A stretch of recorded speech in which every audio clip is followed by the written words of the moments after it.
Hello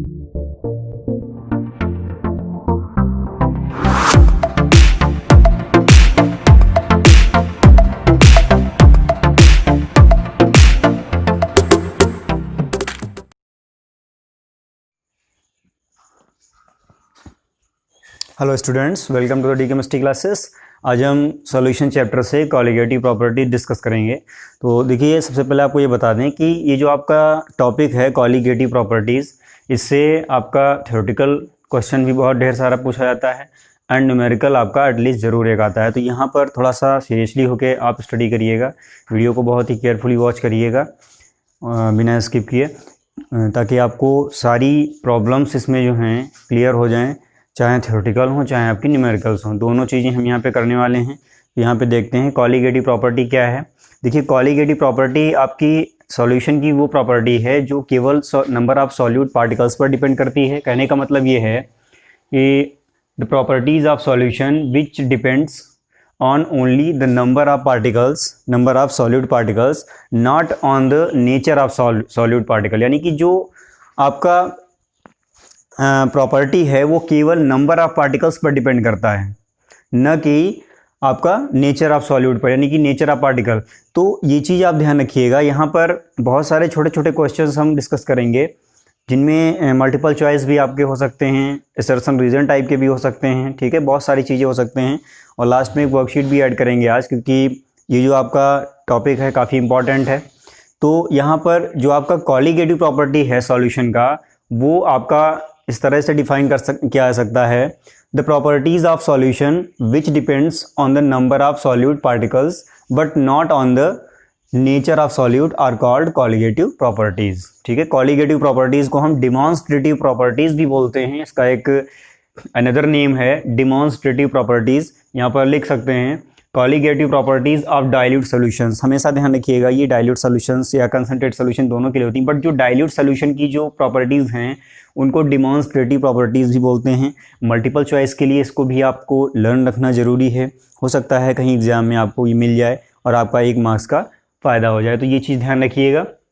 आइए इसके classification की तरफ चलते हैं, देखते हैं कि ये जो कॉलिगेटिव प्रॉपर्टीज़ है वो कितने टाइप का होता है, जो कि आपको स्टडी करना है। देखिए, यहाँ पे total 4 type of colligative properties हैं। जो सॉल्यूशन की कॉलिगेटिव प्रॉपर्टीज़ हैं वो 4 टाइप्स की होती हैं। पहली उसमें है relative lowering in vapour pressure, ठीक है।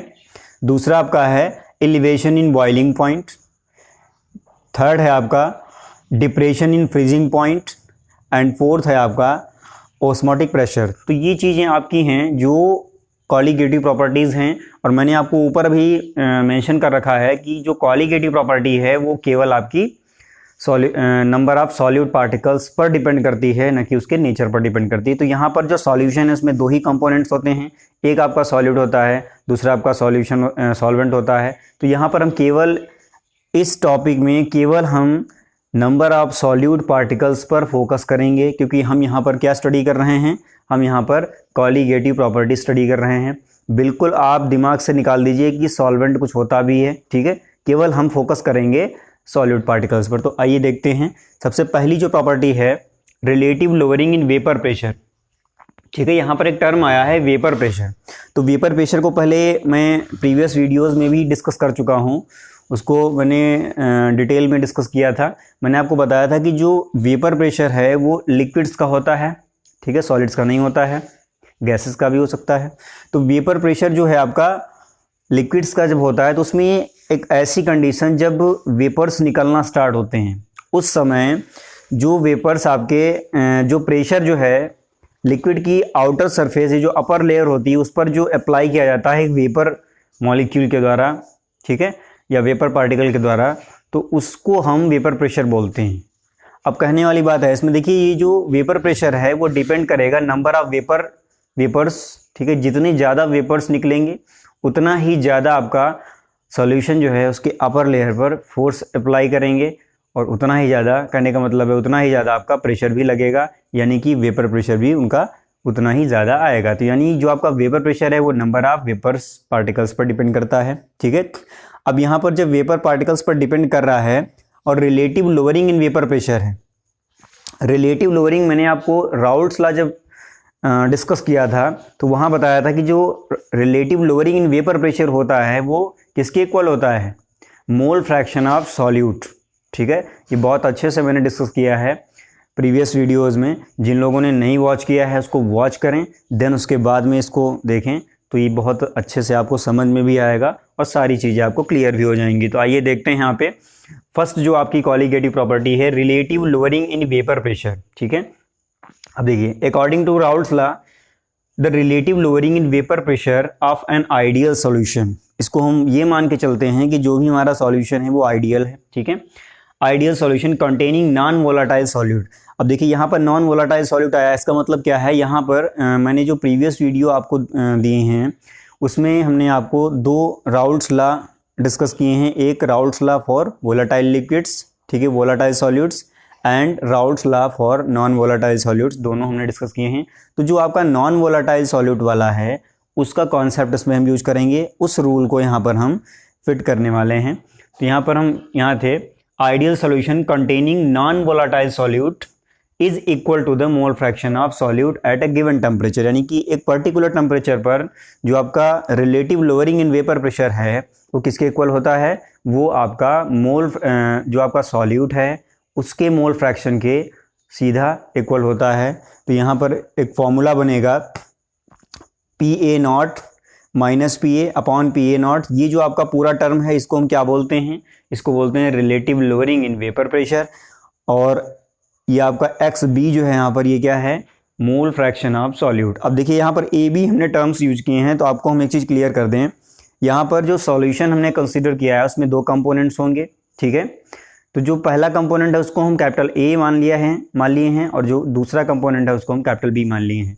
अब किसको हमने A माना है, किसको हम B माने हैं, ये भी आपको क्लियर कर दें कि देखिए जो आपका कंपोनेंट B है सॉल्यूशन का, जिसको हम कंसिडर करके relative lowering in vapour pressure define कर रहे हैं, तो जो आपका B कंपोनेंट है उसको हमने सॉल्यूट माना है और जो A कंपोनेंट है उसको हमने सॉल्वेंट माना है। तो यहाँ पर जो PA0 है ये क्या है, ये वेपर प्रेशर है प्योर स्टेट में, यहाँ पर मेंशन कर दिया है PA0 is equal to vapour pressure of pure solvent. Pure solvent, solvent का मतलब क्या है, सॉल्वेंट हमने A लिया है, सॉल्यूट हमने B लिया है। तो इसको एक बार हम मेंशन कर देते हैं ताकि कोई कंफ्यूजन ना रहे। यहाँ पर हम मेंशन किए दे रहे हैं सॉल्यूट, सॉल्वेंट जो है इसको हमने क्या कंसीडर किया है A, और सॉल्यूट जो है उसको हमने कंसीडर किया है B। ठीक है, ये आपका कंपोनेंट A है और ये कंपोनेंट B है। तो ये चीज़ आप ध्यान रखिएगा, यहाँ इसको हम इंशर्ट में क्लोज किए दे रहे हैं ताकि आपको ये दिक्कत ना आए, और वीडियो को जब वॉच करते हैं तो जो हम बोलते हैं उसे भी आप अच्छे से लिसन करें ताकि ये चीज़ें आपकी क्लियर हो जाएं। देखिए सॉल्वेंट को एज कंपोनेंट A को हमने सॉल्वेंट माना है, कंपोनेंट B को हमने सॉल्यूट माना है। अब देखिए ये जो फॉर्मूला है इसमें हमने अभी बताया कि ये जो आपका PA0 minus PA upon PA0 है ये आपका relative lowering in vapour pressure है। अगर क्वेश्चन में आपसे ये पूछे कि लोअरिंग इन वेपर प्रेशर तो केवल आपको ये निकालना है PA0 माइनस PA। ठीक है, ऊपर का जो टर्म है न्यूमरेटर में केवल इतना कैलकुलेट करना होता है। बट जब आपसे पूछे calculate the lowering relative lowering in vapour pressure, तो relative lowering in vapour pressure जो है वो क्या होता है, वो पूरा ये टर्म होता है PA0 minus PA upon PA0। और यहाँ XB जो है ये क्या है, XB आपका क्या है, मोल फ्रैक्शन ऑफ सॉल्यूट। ठीक है, आइए आगे बढ़ते हैं। अब देखिए होता क्या है कि कुछ न्यूमेरिकल्स आपके ऐसे भी होते हैं जो सीधे से हो जाते हैं, बट कुछ न्यूमेरिकल ऐसे पूछे जाते हैं एग्जाम्स में जो मॉलिक्यूलर वेट या फिर वेट से रिलेटेड होते हैं। तो उनमें हमें क्या करना है, इसमें ये जो आपका मोल फ्रैक्शन है इसी को वेट के टर्म्स में कन्वर्ट कर देना है। तो आइए देखते हैं, अगर हम मान लें कि जो आपके कंपोनेंट A और B हैं उनमें WA एंड WB आपके इनके वेट्स हैं। ठीक है, इनके मास हैं सॉल्वेंट एंड सॉल्यूट के, और जो आपका MA है and MB, capital MA and MB ये आपके क्या हैं, मोलर मास हैं। ठीक है, ये आपके मासेज हैं, वेट्स हैं, जो गिवन मास बोल सकते हैं जिनको, और जो MA एंड MB हैं ये आपके मोलर मासेज हैं। ठीक है, मोलर मासेज आपके क्या होते हैं, स्टैंडर्ड होते हैं, बट जो आपका वेट है वो स्टैंडर्ड नहीं होता है। तो ये अगर हम कंसीडर करते हैं तो मोल फ्रैक्शन ऑफ सॉल्यूट क्या आएगा, XB is equal to NB upon NA plus NB। यहाँ पर NB और NA क्या है, NA जो है number of moles of solvent, ठीक है, एंड NB क्या है, number of moles of solute, ठीक है, या कह सकते हैं number of moles of component B, and Na क्या है, number of moles of component A। ये आपका हो जाएगा। तो यहाँ पर XB का कुछ इस तरह से एक्सप्रेशन बनेगा। अब अगर हम Na और NB को उनके molar mass and given mass के टर्म्स में कन्वर्ट कर लें, तो यहाँ पर देखिए जो number of moles of component A Na, ये क्या हो जाएगा, given mass of component A upon molar mass of component A। ये हमने ऊपर कंसीडर किया है।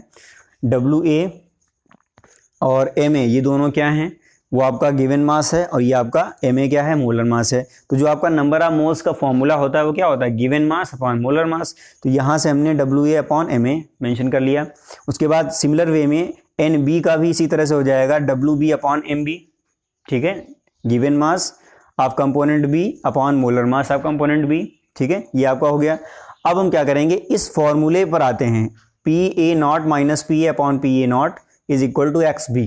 XB की वैल्यू क्या करेंगे, हम एक्सचेंज कर देंगे इससे, तो ये आपका आ जाएगा। यहाँ पर NB और Na की वैल्यू ये वाली आप इसमें पुट कर दीजिए इस वाले फॉर्मूले में, तो ये आपको सीधे मिल जाएगा। अब देखिए एक ये जो फॉर्मूला बन रहा है आपका, ये क्या है, ये एक ऐसा फॉर्मूला है जिससे आपको चाहे गिवन मास निकालना हो वो भी निकल आएगा, ठीक है, या फिर मॉलिक्यूलर मास सॉल्यूट का निकालना हो, सॉल्वेंट का निकालना हो, वो भी आपका निकल आएगा। क्यों, क्योंकि देखिए इसमें कोई एक ही चीज़ मिस होगी, जो चीज़ आपसे कैलकुलेट करवाई जा रही है न्यूमेरिकल्स में वही चीज़ आपकी एब्सेंट होती है, बाकी सारी चीज़ें आपकी प्रेजेंट होती हैं। कभी कभी ऐसा होता है कि आपका गिवन मास किसी एक का नहीं देते हैं और दूसरे का दे देते हैं, तो हमें वो निकाल लेंगे। और इधर जो डेटा है आपका PA0 PA, ये दोनों चीज़ें आपकी गिवन होती हैं। अगर कोई एक इसमें से एब्सेंट है तो इधर का जो पूरा डेटा है, जो भी आपके टर्म्स मेंशन हैं, वो सारे के सारे आपके गिवन होते हैं। बस आपको क्या करना होता है, उस फॉर्मूले को क्रॉस मल्टीप्लाई करके एडजस्ट करके उसकी वैल्यू कैलकुलेट करनी होती है। तो यहाँ पर इस फॉर्मूले को आपको ध्यान रखना है। ये कब यूज़ करना है, जब आपसे मोलर मास पूछे सॉल्यूशन में किसी कंपोनेंट का, या फिर गिवन मास पूछे, ठीक है। अगर आपसे केवल वेपर प्रेशर पूछ रहा है या रिलेटिव लोअरिंग पूछ रहा है तो आप इसको यूज करेंगे। या कभी कभी क्या होता है, गिवन मास और मोलर मास दिया होता है दोनों कंपोनेंट्स का, आपसे पूछता है relative lowering in vapour pressure, तो इस फॉर्मूले का आप यूज करेंगे। अब देखिए एक स्पेशल कंडीशन भी होती है, कभी कभी क्या होता है कि ये तो आपके सिंपल टाइप ऑफ न्यूमेरिकल जो हैं वो आपके इन दोनों फॉर्मूले से हो जाएंगे, बट कभी कभी क्या होता है वेरी डाइल्यूट कंडीशन उसमें इंट्रोड्यूस कर देते हैं न्यूमेरिकल्स में, तो उसमें प्रॉब्लम आ जाती है। तो आइए उसको भी हम समझ लेते हैं, उन प्रॉब्लम्स को कैसे सॉल्व करेंगे। देखिए जब बहुत ज़्यादा डाइल्यूट होता है आपका सॉल्यूशन, यहाँ पर इसको हम क्लोज किए दे रहे हैं ताकि ये डिफरेंट रहे यहाँ से,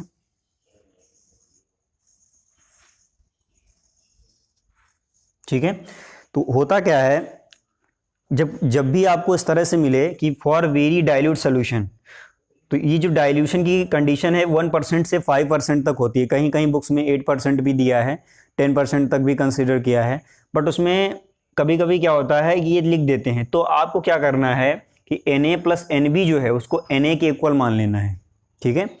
Na प्लस NB जो है वो सीधा Na के इक्वल मान लेना है। क्यों, क्योंकि यहाँ पर जो आपका जब आपका सोल्यूशन बहुत डाइल्यूट होता है तो उस केस में number of moles of solute बहुत कम आते हैं, इतने कम आते हैं कि वो निगलिजिबल होते हैं, उन्हें कैलकुलेट नहीं किया जाता है। तो यहाँ पर Na प्लस NB की वैल्यू अगर Na के इक्वल हो जाएगी तो ये जो फॉर्मूला है ये क्या हो जाएगा, NB अपॉन Na हो जाएगा, क्योंकि Na प्लस NB था।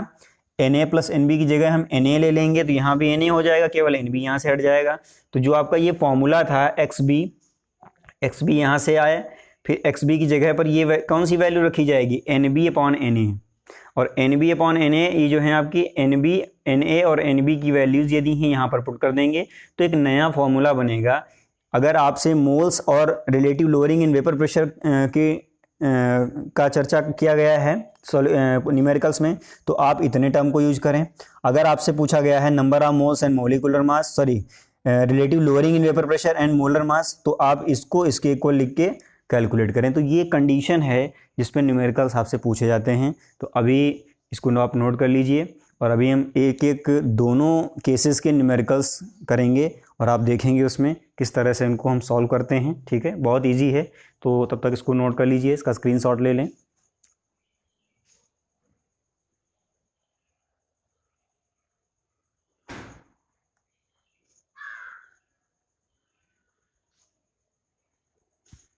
एक चीज़ आपको और क्लियर कर दें, देखिए जो relative lowering in vapour pressure है, अगर आपसे कोई पूछता है relative lowering in vapour pressure and vapour pressure, ठीक है, इन दोनों में कॉलीगेटिव प्रॉपर्टी कौन सी है, तो मैं आपको बता दूं relative lowering in vapour pressure जो होता है वो आपका कॉलीगेटिव प्रॉपर्टी है, क्योंकि वो आपका मोल फ्रैक्शन के डायरेक्टली प्रोपोर्शनल है, और जो मोल फ्रैक्शन है वो नंबर ऑफ मोल्स से रिलेटेड है, ठीक है। नंबर ऑफ मोल्स से रिलेटेड है, इसका मतलब क्या है, उसमें कंसंट्रेशन है, उसमें नंबर ऑफ पार्टिकल्स हो सकते हैं, यानी कि ये जो आपकी क्वांटिटी है ये नंबर ऑफ पार्टिकल्स से रिलेटेड है, but vapour pressure number of particles से रिलेटेड नहीं होता है। इसलिए ये चीज़ हमेशा ध्यान रखिएगा कि relative lowering in vapour pressure आपका कॉलीगेटिव प्रॉपर्टी होता है, न कि वेपर प्रेशर होता है। अगर क्वेश्चन पूछा जाता है कि वाई दिस इज हैपन, तो आप रीजन दे सकते हैं because relative lowering in vapour pressure is depends on the mole fraction. Mole fraction लिखें, ब्रैकेट में लिखें द नंबर ऑफ पार्टिकल्स या नंबर ऑफ मोल्स, ठीक है, but the vapour pressure is not depend on the number of particles या number concentration of solution. तो ये चीज़ आप ध्यान रखिएगा और इसको एक्सप्लेन भी कर लीजिएगा अगर आपसे क्वेश्चन इस तरह से पूछा जाए। मैंने अभी डिस्कस नहीं किया था बट अब कर दिया है, इसको ध्यान रखिएगा। 1 नंबर का क्वेश्चन शॉर्ट आंसर टाइप का आपको मिल सकता है एग्जाम्स में, तो बहुत ही केयरफुली रहिएगा, नोट कर लीजिए।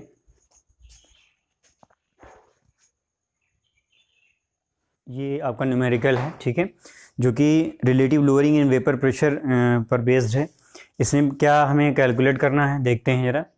Calculate the mass of non volatile solute, molecular mass इसका 40 गिवन है, which should be dissolve in 114 gram of octane to reduce its vapour pressure 80%, ठीक है।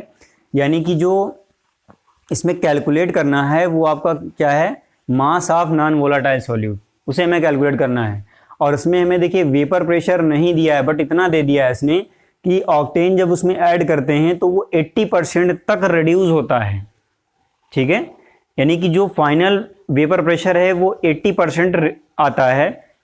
और इनिशियल देखिए इसमें परसेंटेज मेंशन किया गया है, तो हम क्या करेंगे यहाँ पर ओवरऑल 100 कंसीडर कर लेंगे, ठीक है।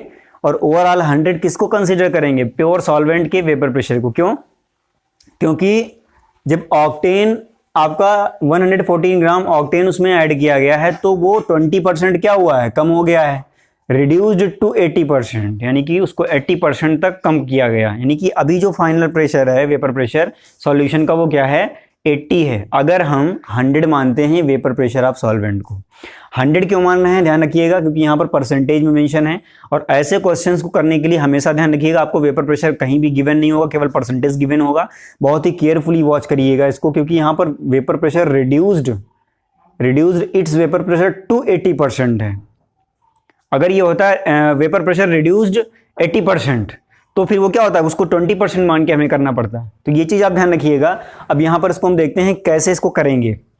देखिए since vapour pressure of solvent is reduced to 80% on addition of solute, solute आपका क्या है, ऑक्टेन है, ठीक है।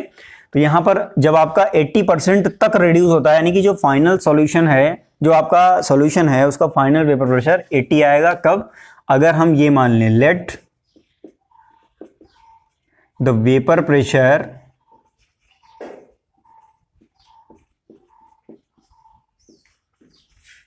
Of pure solvent, pure solvent का जो वेपर प्रेशर है उसको हमने फॉर्मूले में किस टर्म से मेंशन किया था,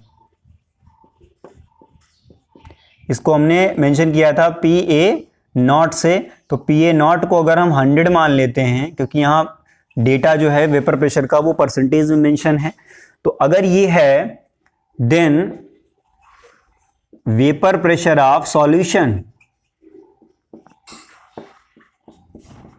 जब उसमें हम सॉल्यूट ऐड कर देंगे तो सॉल्यूशन का जो वेपर प्रेशर है वो क्या होता था, PA होता था केवल, ठीक है, PA0 नहीं होता था।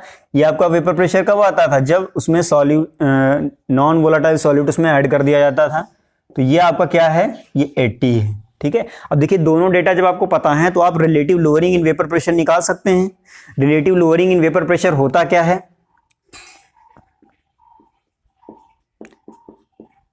Relative lowering in vapour pressure formula क्या होगा उसका, बहुत आसान है, राउल्ट्स लॉ और नॉन वोलाटाइल सॉल्यूट्स से जाएंगे, क्या आएगा, P A nought minus P A upon P A not, इसकी वैल्यू यहां पर रख देंगे, यहां हो जाएगा, देखिए पी ए हमने निकाला है 100 minus 80 upon P A not यानी कि 100, यहाँ क्या आएगा, ऊपर हो जाएगा 20, नीचे हो जाएगा 100, तो जब कैंसिल होगा तो इसका वो आएगा 20 अपॉन 100, इसको लिख सकते हैं 0.2, ठीक है। तो अभी ये जो आपका relative lowering in vapour pressure है वो हमने निकाल लिया 0.2। अब हमको रेस्ट पार्ट निकालना है। According to Raoult's law, according to Raoult's law for non volatile solute, ध्यान रखिएगा, दो रूल्स हैं आपके राउल्ट्स के। नॉन वोलाटाइल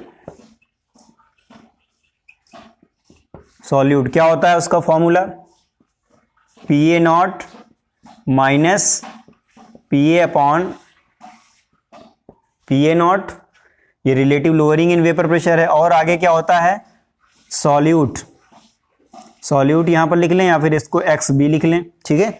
अब हम क्या करेंगे, हमने ये वाला टर्म निकाल लिया है ऊपर, इसको हमें निकाल के और फिर इससे मास निकालेंगे हम। तो हम क्या करेंगे, एक्स बी की देखिए, देखो इसमें आपका जो ऑक्टेन है उसका मास तो गिवन है, बट जो आपका सॉल्वेंट है उसका मास आपको नहीं इसमें गिवन है, ठीक है। यहाँ पर सॉरी दिया हुआ है, सॉल्यूट का दिया हुआ है। ऑक्टेन आपका क्या है, ऑक्टेन आपका जो डिजोल्व किया जा रहा है, ठीक है, उसका मास इसको इसमें दे रखा है इन्होंने। इसका नॉन वोलाटाइल सॉल्यूट का मास नहीं दिया है, तो हम क्या करेंगे, अपनी तरफ से कंसीडर कर लेते हैं, लेट द मास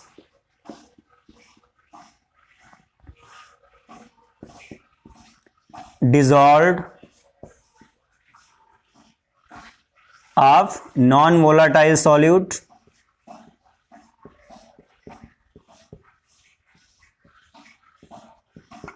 ठीक है। नॉन वोलाटाइल सॉल्यूट का जो मास है इसको हम WB भी कह सकते हैं, इसको हम अपनी तरफ से x ग्राम मान लेते हैं, ठीक है, इसको हम x ग्राम मान लेते हैं। और इसका जो गिवन मॉलिक्यूलर मास है वो क्या है, मॉलिक्यूलर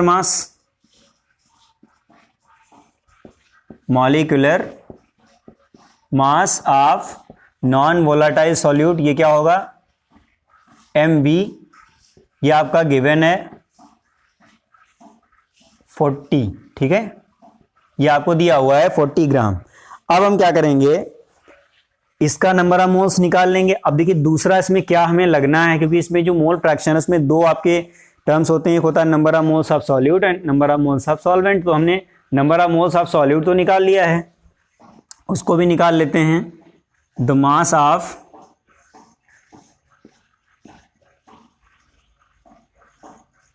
ऑक्टेन, इसमें जो प्योर सॉल्वेंट है, या यहां पर चाहें तो हम वेपर प्रेशर ऑफ ऑक्टेन लिख सकते हैं, ठीक है,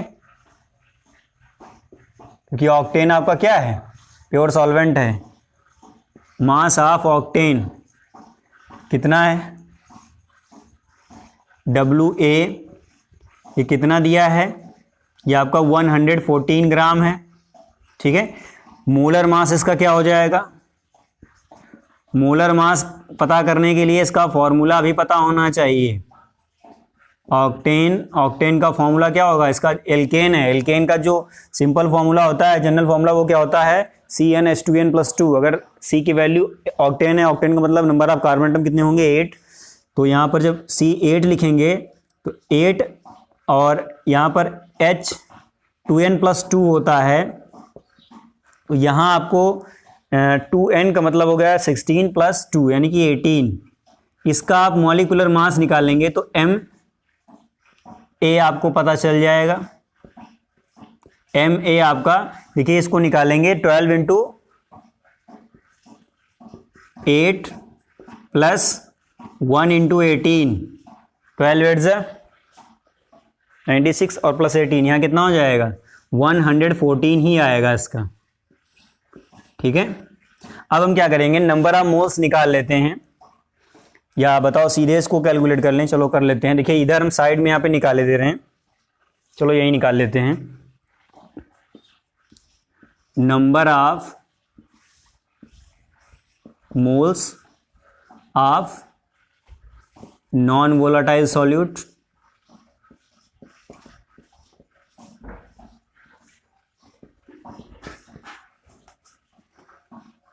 एन बी, ठीक है, ये आपका होगा क्या हो जाएगा, given mass upon molar mass. तो यहाँ गिवन मास डब्ल्यू बी, ठीक है, अपॉन एम बी हो जाएगा।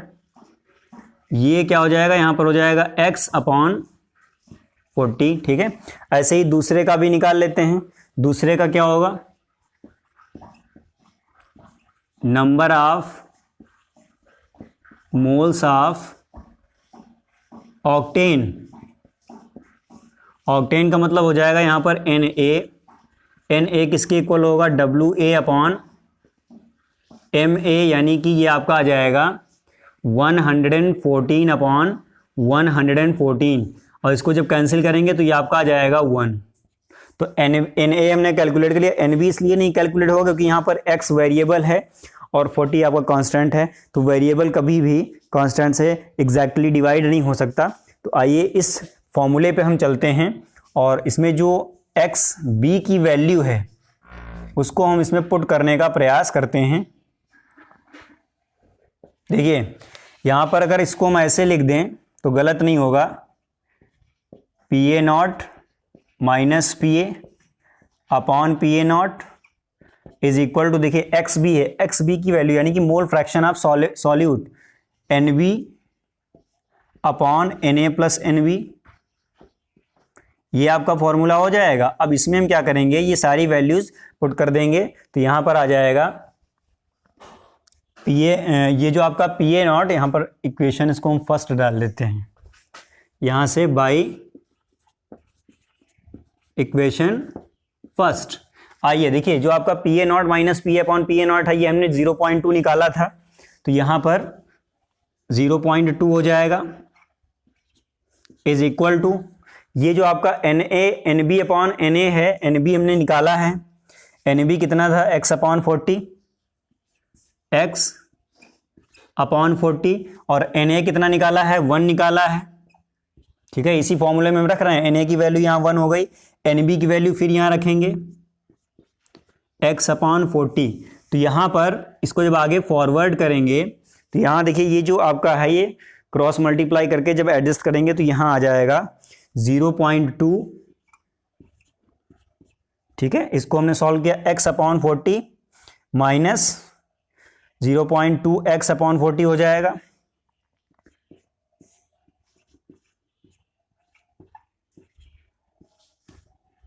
ये आपका आ जाएगा, इसको इसका जब LCM लेंगे, ठीक है।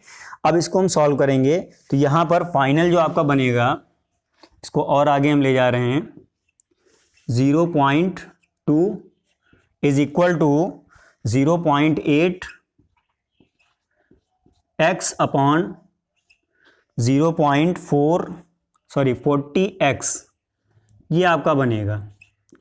इसको जब कैंसिल करेंगे x, देखिए यहाँ पर x नहीं होगा, 40 होगा। अब देखिए ये जो आपका है क्रॉस मल्टीप्लाई जब करेंगे तो यहाँ हो जाएगा, इसके बाद यहाँ नीचे आना है, ये हो जाएगा 0.8x is equal to 40 into 0.2, यहाँ से x निकाल लेंगे तो ये आपका देखिए ये हो जाएगा पूरा हो जाएगा ये 8 और ये 0.8 है, तो यहाँ पर हो जाएगा 8.0 अपॉन 0.8, यानी कि ये आपका कितना आ जाएगा, 10 आ जाएगा।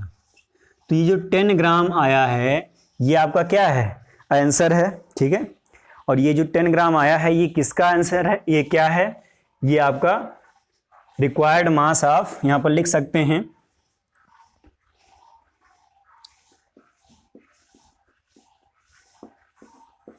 Required mass of non volatile solute, ठीक है। कितना है,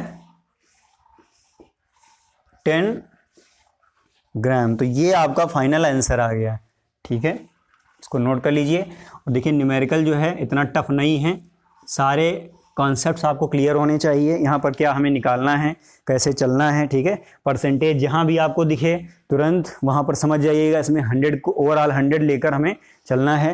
रिड्यूस टू अगर आता है तो उसको मानिए फाइनल प्रेशर, और अगर रिड्यूस्ड आता है तो उसमें से घटा दीजिए 100 में से, जो बचेगा वो आपका फाइनल प्रेशर होगा। तो इसको नोट कर लीजिए और समझ लीजिएगा कैसे इसको हमने किया है।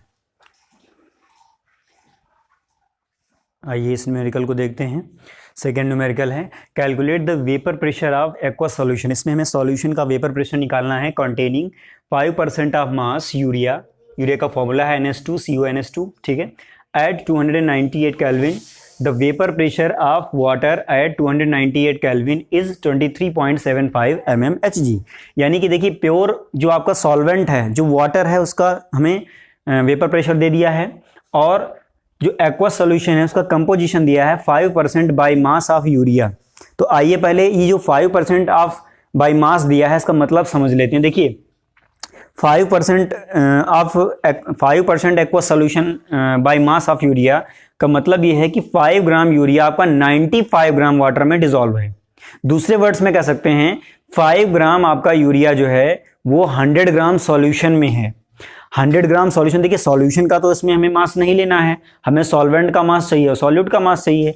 तो हमें क्या करना है, हमें ये इस तरह से इसको समझना है कि 5 ग्राम आपका यूरिया, यहाँ पर लिखा भी है मैंने 5% aqua solution of urea means 5 ग्राम, ये बाई मास है 5 ग्राम, 5%, ठीक है। 5 gram of urea dissolve in 95 gram water, ठीक है, ये आपका हो जाएगा। अब देखिए दोनों के मास आपको पता चल गए, गिवन मास, मोलर मास आप निकाल लीजिए। यहां पर क्या होगा, देखिए ये आपका दिया हो, यहां पर जो जो गिवन डेटा है पहले उसको हम लिख लेते हैं ताकि हमें न्यूमेरिकल को सॉल्व करने में आसानी हो जाए। देखिए पहले क्या क्या करना है, जो आपका मास ऑफ यूरिया है, अगर हम यूरिया को सॉल्यूट मानते हैं, यहां पहले मेंशन कर लो, ज़्यादा बेटर है। यूरिया को बी मान लो कंपोनेंट, और वाटर जो है ये प्योर सॉल्वेंट है, इसको मान लो ए, ठीक है। और इसी के जो वेपर प्रेशर हैं वो हो जाएंगे पी, सॉरी इसका वेपर प्रेशर नहीं होगा, वेपर प्रेशर इसका होगा, क्या होगा, पी ए नॉट, ठीक है।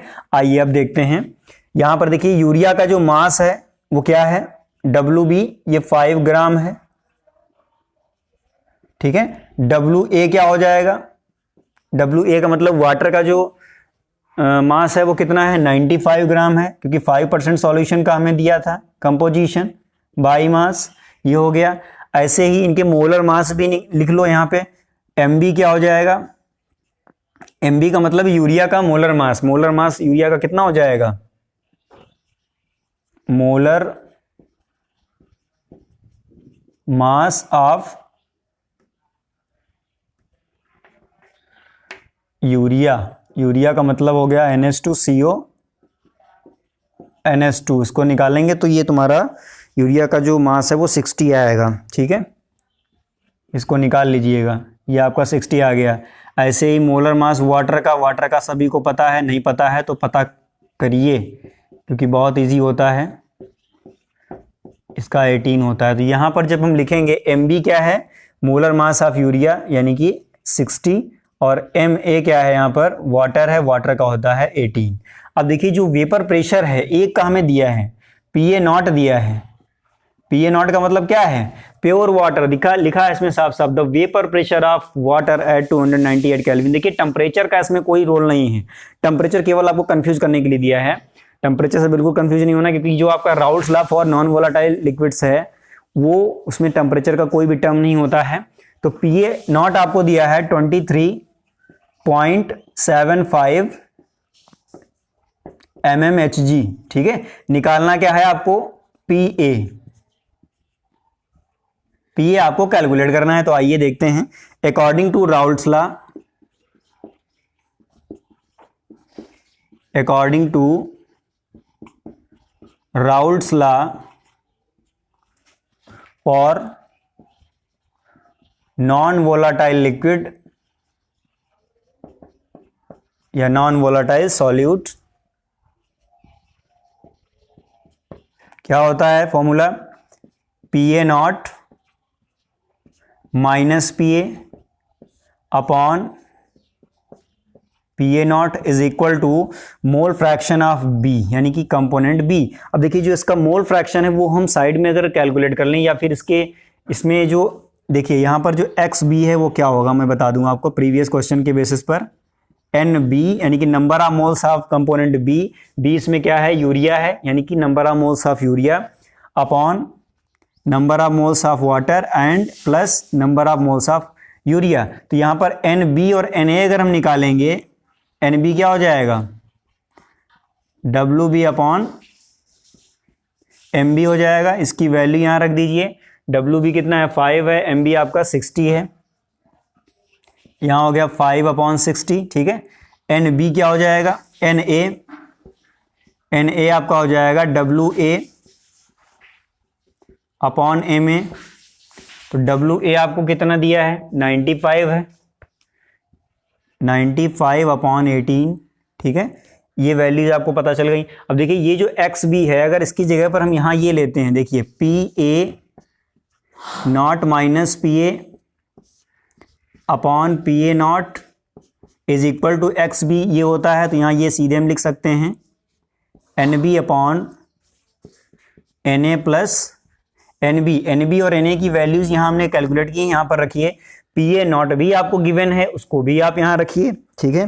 बहुत आसानी है, आसान से मतलब बिल्कुल आसानी से आ जाएगा यहाँ पे। यहाँ हो जाएगा 23.95 माइनस PA अपॉन 23.95, यहाँ NB कितना है 5 upon 60 upon 95 upon 18 plus 5 upon 60, ठीक है। इसमें एलसीएम लेंगे तो आपका ये बनेगा जाके, एक चीज़ और भी है इसमें, देखिए यहाँ पर ये 5% दिया था, मैंने आपको बताया था कि 1 से 5% तक अगर रहता है सॉल्यूशन तो उसको वेरी डाइल्यूट कंडीशन में लिया जाता है। तो यहाँ पर एक चीज़ ध्यान रखिएगा, फॉर 5%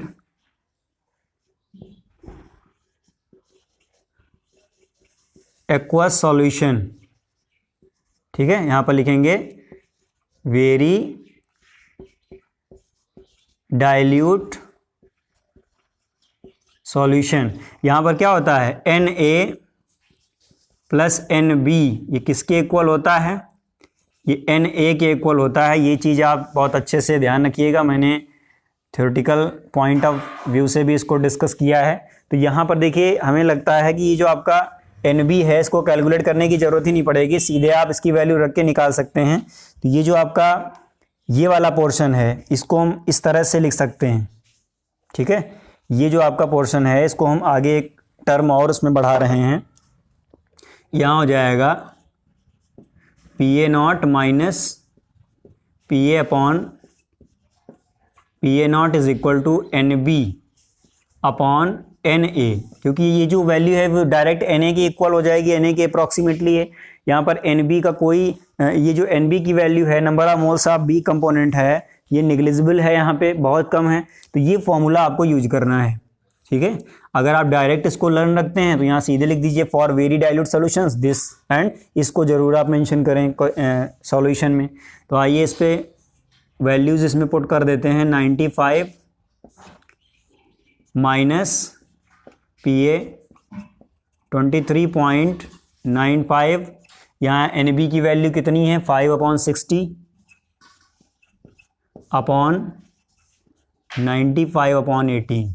इसको जब कैलकुलेट करेंगे तो ये आपका हो जाएगा 5 इंटू, यहाँ पे आपका आ जाएगा, देखिए इसको क्रॉस मल्टीप्लाई कर दीजिए, यहाँ पे ये जो 23.95 है, ठीक है, इसको ऐसे लिख लीजिए 23.95 minus PA is equal to, ये उधर चला जाएगा तो यहाँ हो जाएगा 5 क्रॉस इसको फ्रैक्शनल टाइप में सॉल्व कर लीजिए, 5 इंटू 18 अपॉन ये हो जाएगा 95 इंटू 60, और ये इंटू ऊपर ही चला जाएगा, यहाँ हो जाएगा इंटू ये जो आपका टर्म है 23.95 क्रॉस मल्टीप्लाई 23.95।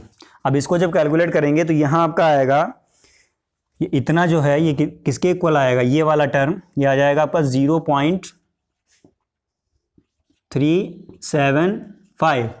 अब इसको उधर ले जाएंगे तो यहाँ हो जाएगा, देखिए ये इसके इक्वल आया है, यहाँ पर हो जाएगा 23.95 minus PA is equal to 0.375। इसको फॉरवर्ड करें अगर तो यहाँ देखिए ये इधर ले आइए लाइक टर्म्स को एक तरफ, यहाँ हो जाएगा minus PA is equal to 0.375 minus 23.95। देखिए ये 23.95 एंड 0.375 में कौन सी छोटी वैल्यू है, ये छोटी है, तो यहाँ पर जो आंसर आपका आएगा वो माइनस में ही आएगा। तो यहाँ कितना हो जाएगा, ये आपका आएगा माइनस, इधर नीचे लिखे दे रहे हैं, minus PA is equal to minus 23.375। ठीक है, तो ये जो माइनस माइनस है दोनों क्या हो जाएंगे, कैंसिल हो जाएंगे। तो यहाँ जो फाइनल प्रेशर है ये आपका आंसर जो है ये हो जाएगा रिक्वायर्ड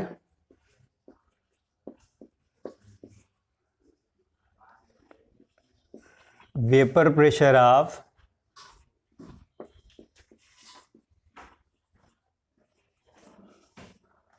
वाटर। ठीक है, वाटर नहीं सॉल्यूशन था,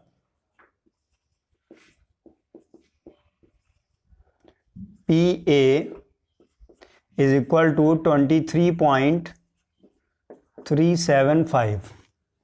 ठीक है, ये आपका आ जाएगा, यहाँ पर एक ज़ीरो बढ़ा लीजिएगा, या नहीं भी बढ़ाएंगे तो अपनी तरफ से आप कंसीडर कर लेना ताकि ये 3 डिजिट में पूरा आंसर आ जाए। इसका आंसर आएगा mmHg। ठीक है, ये आपका आंसर आ गया, फाइनल आंसर आपका ये हो गया। ठीक है, नोट कर लीजिए इसको। और ये जो कंडीशन है ये थोड़ा ध्यान रखिएगा। तो इसलिए अब देखिए यहाँ पे हमने आपको दोनों कंडीशंस पे एक एक न्यूमेरिकल करके बता दिया है कैसे इनको सॉल्व करना है। ठीक है, उनको कर लीजिए, नोट कर लीजिए इसे। देखिए अब हम कुछ ऐसे थ्योरेटिकल क्वेश्चंस डिस्कस करेंगे जो कि शॉर्ट आंसर टाइप के क्वेश्चंस में आपसे पूछे जाते हैं एग्जाम्स में, और आप उसमें कंफ्यूज हो जाते हैं। देखिए एग्जांपल्स के थ्रू इसको समझिएगा। क्वेश्चन ये किया जाता है कि जैसे आपका कोई ऑर्गेनिक कंपाउंड है, इनऑर्गेनिक कंपाउंड है या ऑर्गेनिक कंपाउंड है, तो आपको ये पता है कि ऑर्गेनिक कंपाउंड जो होते हैं वो नॉन आयोनाइजेबल होते हैं, वो कोवेलेंट नेचर के होते हैं, वो आयोनाइज नहीं होते हैं अपने पार्टिकल्स में। बट जो आयनिक कंपाउंड्स हैं वो आयोनाइज हो जाते हैं। तो आइए देखते हैं, जैसे आपका यूरिया है NH2CONH2। ठीक है, क्वेश्चन ये आता है कि इसकी जो कॉलीगेटिव प्रॉपर्टीज है NH2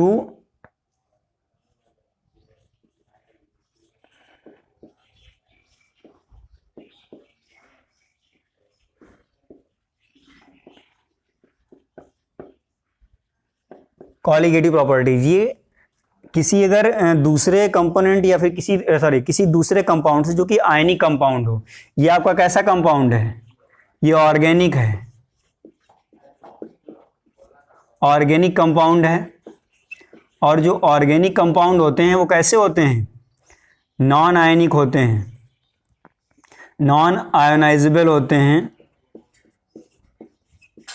ठीक है, तो यहाँ पर अगर हम कोई जैसे NaCl ले लें, सोडियम क्लोराइड NaCl, तो इसकी जो कॉलीगेटिव प्रॉपर्टीज हैं वो डबल आती हैं, डबल आता है, ये चीज ध्यान रखिएगा। ठीक है, कैसे ये चीज बता दें आपको। देखिए ये जो आपका NaCl है ये क्या है, इनऑर्गेनिक है, और इनऑर्गेनिक कंपाउंड यहां पर आयनिक कंपाउंड भी है, ये आयनिक कंपाउंड है अगर,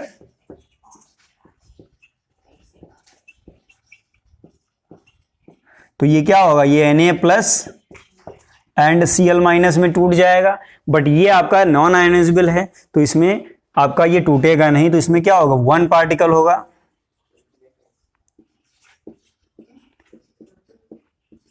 ठीक है, और इसमें कितने पार्टिकल हो जाएंगे, 2 पार्टिकल्स हो जाएंगे। तो मैंने आपको क्या बताया था कि कॉलीगेटिव प्रॉपर्टीज जो होती हैं वो नंबर ऑफ पार्टिकल्स पर डिपेंड करती हैं, नंबर ऑफ सॉल्यूट पार्टिकल्स पर डिपेंड करती हैं। तो यहाँ जो कॉलीगेटिव प्रॉपर्टी है, देखिए अभी हम 4 डिस्कस किए हैं, ठीक है, हालांकि उसमें से डिटेल में हमने अभी आपको एक ही डिस्कस की, बट चारों में से कोई भी आपसे पूछ ले कि osmotic pressure of urea is double, मतलब is more than NaCl, sorry is less than the osmotic pressure of NaCl, तो उसमें रीजन दे सकते हैं because urea is non ionisable but sodium chloride is ionisable, it ionize into 2 particles but it gives only 1 particle, therefore since the colligative properties is depends on the number of particles, therefore the colligative property या osmotic pressure of NaCl is more than NH2CO NH2 यानी कि urea. तो देखिए जब ये ज़्यादा आएगा तो यहाँ होता क्या है, ये जस्ट इसका क्या आता है, यहाँ पर अगर ये चीज़ है तो यहाँ लिख सकते हैं, अभी जैसे आपने क्या पढ़ा है, अभी आपने पढ़ा है relative lowering in vapour pressure, तो यहाँ पर हम लिख सकते हैं therefore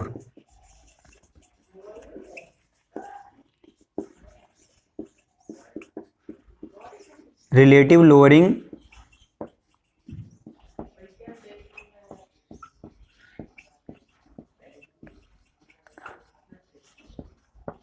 in vapor pressure, ठीक है, relative lowering in vapor pressure of NH2CO NH2 is equal to 2 into, sorry इसमें देखिएगा ये जो आपका है ये जस्ट डबल आएगा। अगर इसका अभी हम एग्जांपल भी दे रहे हैं, relative lowering in vapour pressure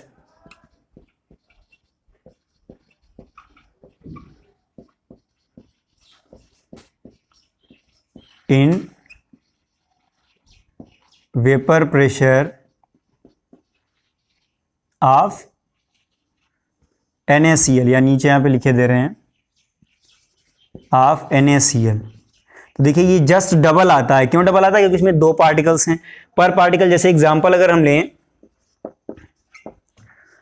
ये जो Pa0 minus Pa upon Pa0 है, किसके लिए, NH2CO NH2 के लिए, अगर आपको ये दे दिया जाए ये 1.4 आया, ठीक है, तो आप क्या करेंगे, अगर आपसे NaCl का पूछता है तो क्या जाएगा, Pa0 minus Pa upon Pa0 is equal to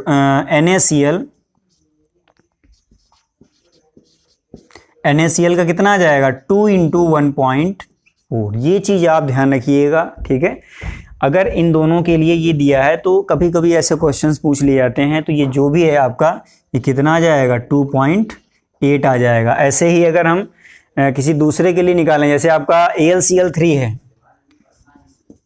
AlCl3 है, इसको जब आयोनाइज करेंगे तो ये आपके कितने आयन बनाएगा, Al ट्रिपल प्लस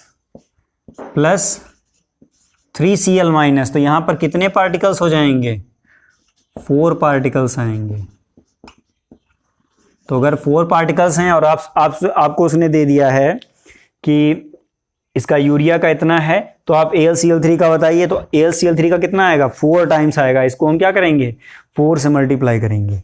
तो ये जो कॉन्सेप्ट है इसको जरूर ध्यान रखिएगा। और यहाँ पर हम नीचे इसको लिखे भी दे रहे हैं, Pa0 माइनस Pa, ये थ्योरेटिकल भी हो सकता है और न्यूमेरिकली भी पूछा जा सकता है। AlCl3 अगर ये आपका इसको बेस बनाया गया है न्यूमेरिकल में, तो यहाँ हो जाएगा 4 इंटू 1.4। तो ये चीज़ आप अच्छे से समझ लीजिए। इस पर क्वेश्चंस भी आपको थ्योरेटिकल और न्यूमेरिकल मिल सकते हैं, और इसको नोट भी कर लीजिए। और कहीं भी आपसे पूछा जाए, चाहे ऑस्मोटिक प्रेशर पे पूछे, relative lowering in vapour pressure पे पूछे, या फिर आपसे डिप्रेशन या एलिवेशन पे बेस पूछे, कहीं भी पूछे, आपको कॉन्सेप्ट यही आपकी वर्कशीट है, इसको सॉल्व करना है। इसमें कुछ न्यूमेरिकल्स हैं, कुछ थ्योरेटिकल क्वेश्चंस भी हैं। तो वीडियो को बहुत अच्छे से वॉच करिएगा और चैनल को सब्सक्राइब कर लीजिए। अगर चैनल को नहीं सब्सक्राइब किए हैं, सामने का जो बेल आइकन है उसे प्रेस कर दें ताकि हमारा जो नया वीडियो है उसका अपडेट आपको ज़रूर मिले।